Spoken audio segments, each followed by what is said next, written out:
This showcase has saved my life. No, really, because I was coming down Woodward and the police got behind me, and I was just happy to be having a legitimate reason of being rolled up. Because if the police would have pulled me over, my black ass show was going to jail. I racially profile the stores I go to. I got a confession to make. I don't like shopping when black people shop at. Case in point, I'm at the gas station the other day. This big black guy comes in and walks up to the cashier. Then he asks the cashier, could he teach him how to overdraft his account?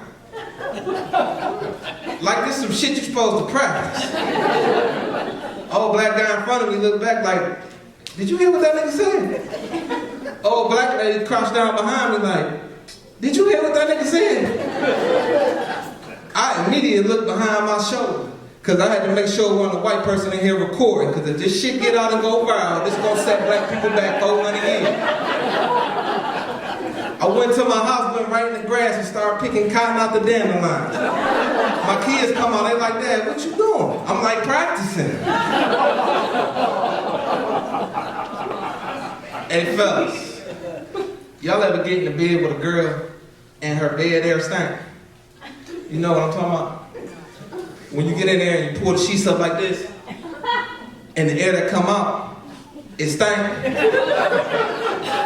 Then both of y'all looking at each other because y'all want to make sure that this ain't a deal breaker. And you hurry up and look away because you know this not a deal breaker.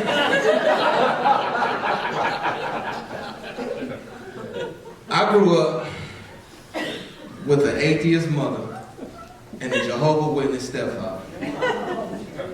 We grew up confused in a motherfucker.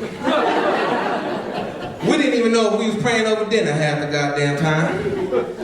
But one thing my stepdad did instill with me is the power of prayer. See, every day as a little kid, I would pray that God would allow me to meet my real father.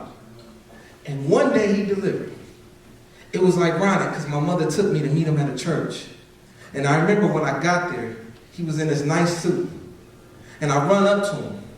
And I'm telling him all about my life. And I'm telling him about all the things he missed. And then I'm also telling him about how I want him to be in my life. But I noticed my daddy wasn't talking back. So I looked at him, I said, Dad, is there anything that you want to tell me? And that's when my mama looked at me. And she said, boy, would you stop acting a goddamn fool? They trying to close the casket. You gonna make me miss my life. The other day I'm having a joke. I'm talking with a couple co-workers, and Karen from HR shows up. And she's like, Demarco, you seem like one of the good ones. Why is it that you feel the need to use the N-word all the time? And that's when I looked at Karen and gave her the honest answer I could give her. Nigga, I don't know. So then Karen looks at me and she said, well, Demarco, how would you feel if a white person uses that word when talking to you? And again, I looked at Karen and gave her the most honest answer I can give her.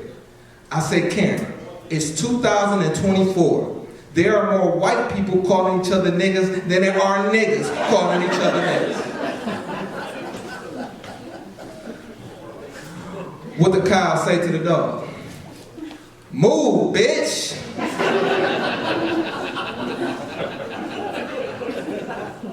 It's serious. My grandmother, she died in COVID in March of 2020.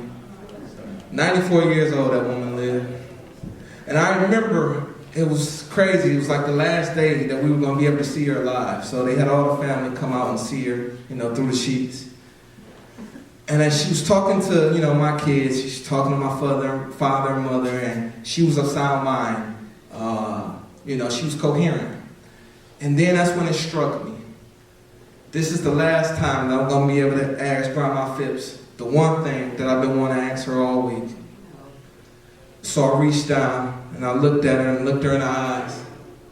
And I said, Grandma, you got $20 till tomorrow.